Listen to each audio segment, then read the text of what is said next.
Comprendre pourquoi Deontay Wilder a perdu son combat face au chinois Zheng Yang ou c'est Zheng Yang. Bon bref, je connais pas le nom de ce gars, c'est très compliqué. Pour ceux qui ne me connaissent pas, mon nom est Nasser Sneak, combattant de MMA et futur champion du monde de MMA. Dans cette petite vidéo, nous allons analyser ce qui s'est réellement passé lors du combat de Wilder contre le chinois Zheng Yang. Bon bref, le nom de ce mec est dur. Avant qu'on ne commence, je vous invite tous à liker la vidéo. Mettez-moi un gros pouce s'il vous plaît. C'est gratuit et ça fait énormément chaud au cœur. Pour ceux qui n'ont pas regardé ce combat, je vous invite à aller voir le combat. Regardez bien le combat et revenez dans ma vidéo pour une analyse concrète et discrète. La défaite de Deontay Wilder contre le chinois Zheng Yang. Je vous explique. Vous devez d'abord savoir que Deontay Wilder est un boxeur de style de préférence particulière. Je m'explique. Deontay Wilder est un boxeur qui a une force exceptionnelle, cachée dans sa main droite. Ce qui fait en sorte que Deontay Wilder, lorsqu'il est face à un droitier comme lui, il se sent plus à l'aise quand il compte beaucoup son punch arrière. Car vous devez savoir qu'il a une garde basse.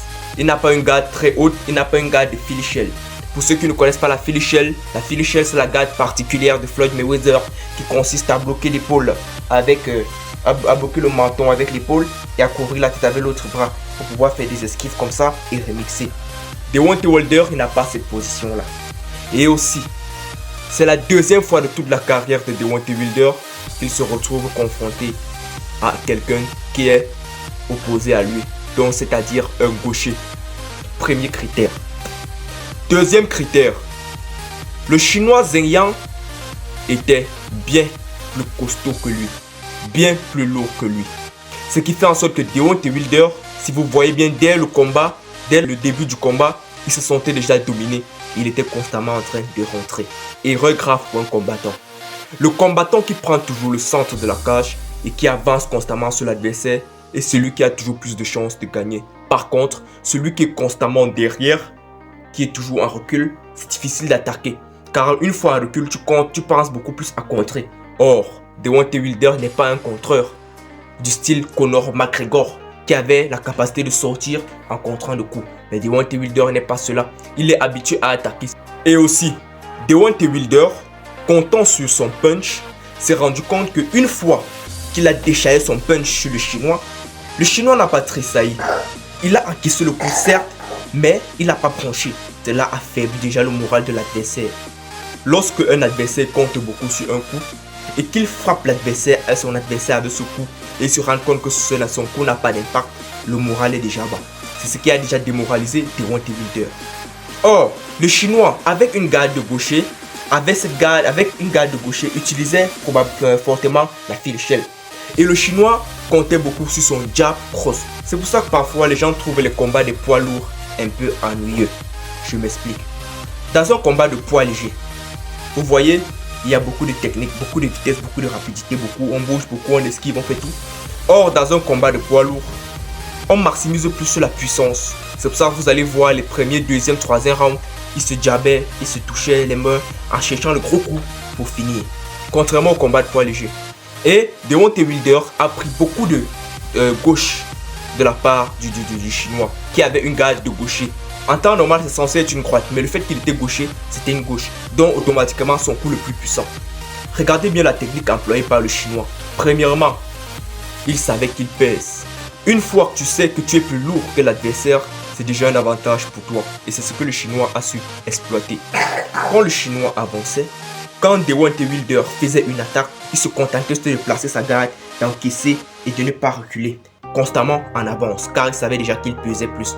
Or, le chinois, lorsque lui, il déchargeait un coup, même si Wilder le bloquait, Wilder se retrouvait en train de reculer. Alors, mes amis, Wilder n'a pas perdu ce combat parce qu'il était plus faible, non. Wilder a perdu ce combat parce qu'à un moment donné du combat, son mental s'est rabaissé.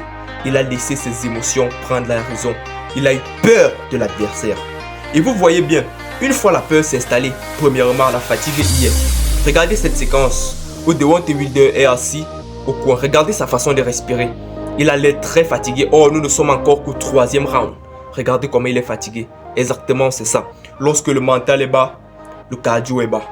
Et aussi, à force d'acquisser les coups au corps. Car le Chinois ne se contentait pas que de chercher son visage, non. Il essayait aussi de frapper au corps. Très bonne technique du Chinois d'ailleurs, que je félicite. Cherche aussi à frapper le corps. Une commotion cérébrale est un coup que tu prends en allant au sens contraire du coup. Donc, si le coup vient, ta tête arrive, tu viens trouver le coup. Et c'est ce qui s'est passé à Wilder. Et là, le cerveau, qui est bien situé dans la tête, se met à frapper les deux parois du crâne. Une fois le cerveau frappé les deux parois du crâne, tu perds les fonctionnalités de ton corps. Ta vision est altérée, ton ouïe est altérée, et même tes membres ne tiennent plus debout. Et c'est ce qui s'est passé avec Wilder. Wilder se tourne, il ne savait plus où il était. Et alors, le Chinois a profité, et le Chinois l'a terminé avec un très gros coup. Et c'est ce coup qui a mis Wilder par terre. Une fois Wilder par terre, il aurait bien pu se relever. Mais qu'est-ce qui se passe? Quand tu es couché par terre ayant pris une commotion cérébrale, je vous parle en tant que combattant de MMA, tu as l'impression d'entendre tout au ralenti, ce qui fait en sorte. L'arbitre compte. Quand l'arbitre se retrouve à 5 toi, tu as l'impression qu'il est encore à 3. Tu as l'impression qu'il compte au ralenti. Et quand bien même tu réussis à t'élever, car parfois, l'effet de l'endorphine te fait croire que tu peux rester debout. Or, ce n'est pas le cas. Quand tu te mets debout, tu te rends compte que tu rechutes. Et c'est ce qui s'est passé. Wilder s'est mis debout. Une fois debout, l'arbitre a observé Wilder. Mais Wilder était dans le ring, mais n'était plus dans le combat. Alors l'arbitre a dû arrêter. Et c'est ce qu'on appelle un KO technique. Merci d'avoir regardé cette vidéo jusqu'à la fin. Merci énormément à vous. Si vous avez aimé la vidéo, je vous invite à liker la vidéo, à commenter la vidéo.